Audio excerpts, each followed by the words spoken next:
Here's what I really think of Albania. Who will make the cut? Who will win our hearts? MJT Reviews.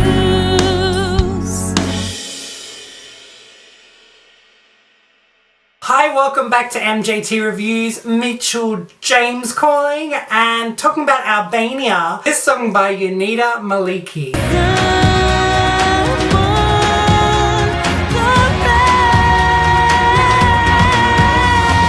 So this was the first Eurovision song back in December last year.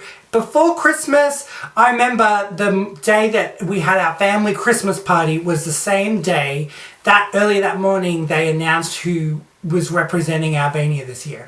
That's how long ago it was that I've been following this Eurovision train. So yeah. I documented that national selection pretty well, so you can check out some Albania videos from me and all my thoughts on the national selection. And look, straight up you can tell that Jonida is a seasoned performer. She is one of Albania's best vocalists. Seasoned vocalist, really, more than a performer. She has that voice where you're like, okay, you're trained so well, you have this incredible tone. Yeah, so I get that just from listening to her. I love how hauntingly beautiful this song is. It's like such a brilliant melody throughout, from the verse all the way to the chorus. But the melody's like da da da da da da da da da.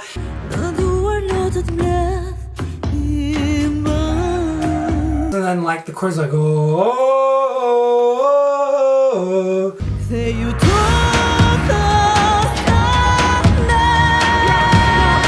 do do do do do do. Hey, hey. Oh, I love it. There's so much use of cultural elements, and you know I'm a sucker for some cultural elements. I love it. The chorus is so powerful as well. The studio cut of this, look, like you'll see in my videos about the national selection, this song blew me away, and it was my favorite from the beginning of listening to this as an audio. And that comes from the brilliant production of the song as well, especially in that chorus. It's like a sweeping chorus. I must say that there is a rather long instrumental section between the time that she sings the chorus the first time and the second verse.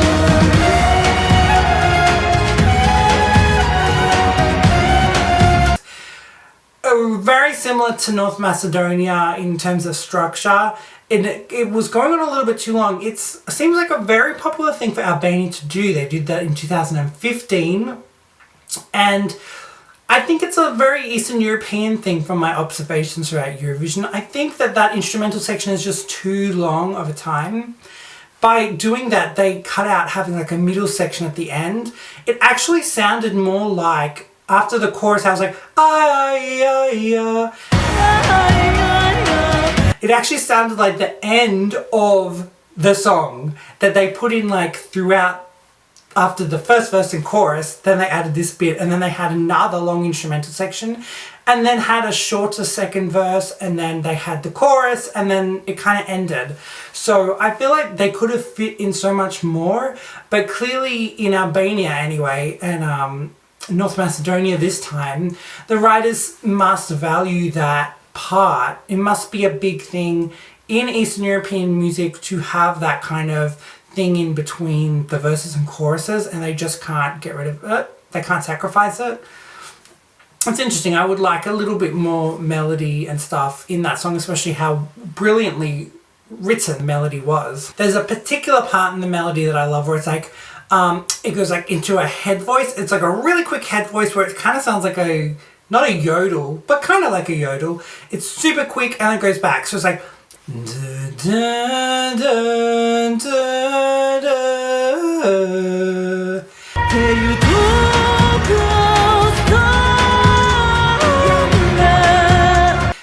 Oh, it's really good having that little bit in there. It just emotes so much in this chorus. It's already a very emotional chorus. I heard that this song has a message of immigration and kind of people struggling when they're expats and immigrating to another country, that they have to come back home to somewhere and it becomes really challenging for them.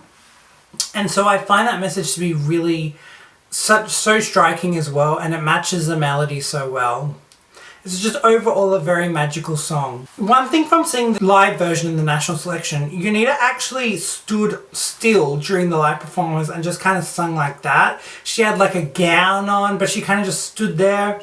And I actually think this song could do well with a little bit of like movement, not choreography and not like super dancey and not with like a whole like gimmick thing, but just move around the stage, have some things, maybe have some dancers or something, or lighting. But she just kind of stands there like that, kind of like how Susan Boyle stands there and sings. And I think maybe a little bit more is needed. It kind of disappointed me only slightly in the national selection, because I was like, oh my god, what's she going to do? And then she just stood there like this, like a... But you know, you listen to her and you're like, okay, she's a seasoned vocalist, which is why I would say she's more of a vocalist than a performer. So I think maybe a little bit more stage work would be really good to see on Eurovision.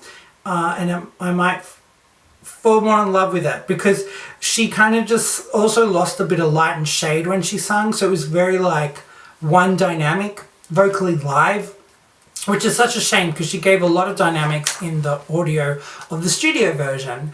So I really like this song though. I wish her all the best, and well done Albania once again. And see what the jury think of Albania, because the jury members on MJT Reviews may have a completely different opinion to me. So check that out. And that's it for now. Make sure to like, comment, and most importantly subscribe to see all the videos from this Eurovision Song Contest. If you haven't done your country yet, we will be doing it soon. There's really not many left, so you're one of the last ones. Until next time, bonsoir Europe, and goodbye. Who will make the cut? Who will win our hearts?